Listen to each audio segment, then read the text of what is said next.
MP board के class 9th के सभी विद्यार्थी ध्यान दें। आज की इस क्लास में वार्षिक परीक्षा आपकी जो होने वाली है तो उसका जो पहला पेपर है वो हिंदी का आपका रहेगा।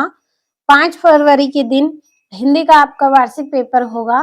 तो उसके लिए आज हम कुछ ऐसे महत्वपूर्ण प्रश्नों को पढ़ेंगे जो एग्जाम में आपको 75 में से 70 अंक दिलवाने में काफी मदद करेंगे।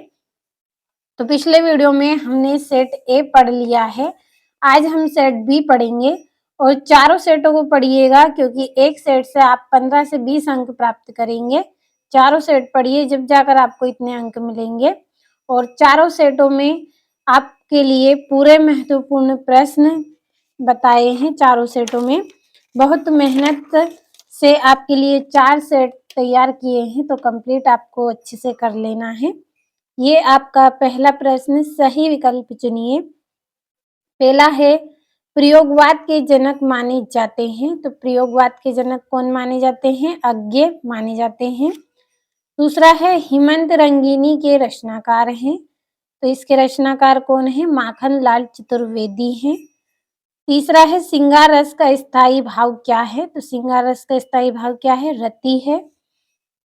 चौथा है आज बाजार किससे भरा पड़ा है? तो आज बाजार किससे भरा पड़ा है? विलासिता की सामग्रियों से भरा पड़ा है।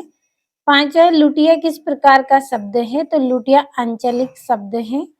छठा है एकांकी में उमा पात्र की माँ का नाम है, तो क्या नाम है? प्रेमा नाम है। एकांकी में जो उमा पात्र है उसकी माँ का नाम क्या है? प्रेमा है।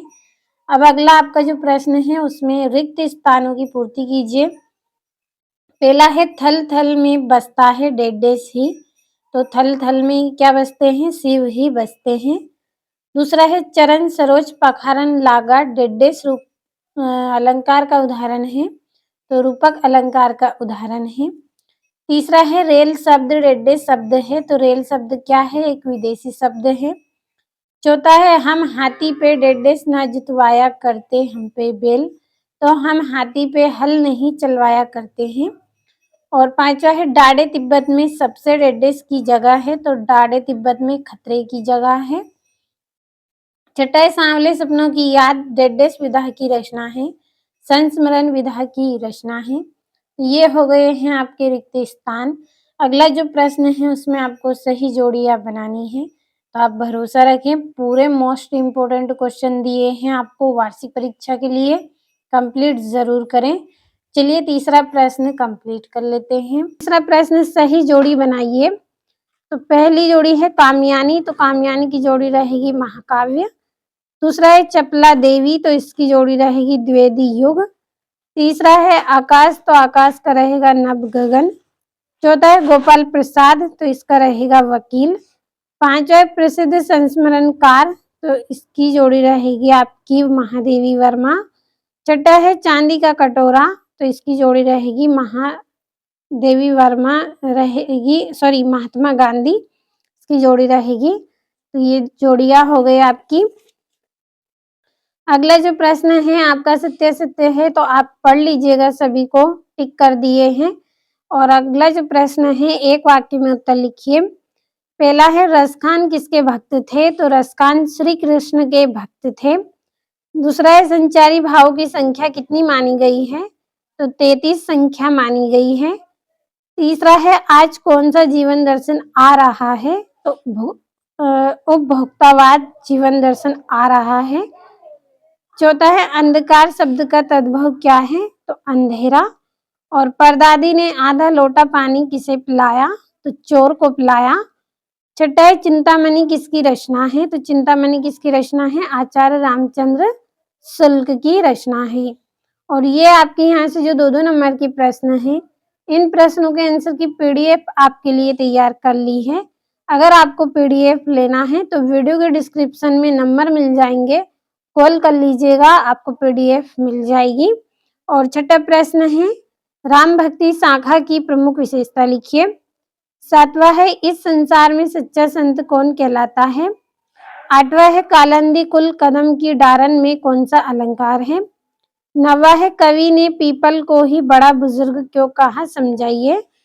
10वां है महाकाव्य एवं खंडकाव्य में अंतर लिखिए। और 11वां है यमक अलंकार की परिभाषा लिखिए तथा उदाहरण भी दीजिए।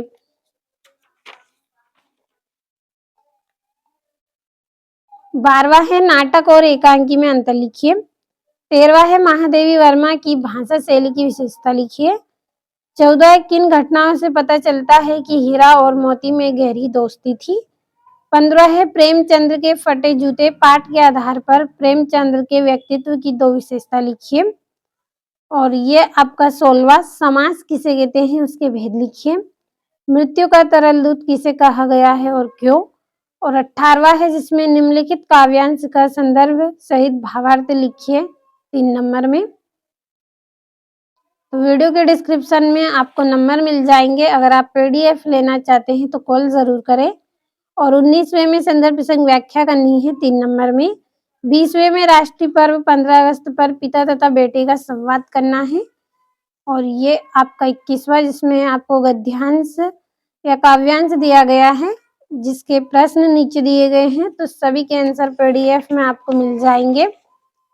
और ये आपका 22वां पिताजी या अभिभावक का स्थानांतरण हो जाने के कारण विद्यालय से आपको स्थानांतरण प्रमाण पत्र यानी कि टीसी प्राप्त करने हेतु तो आवेदन पत्र लिखना है 4 नंबर में।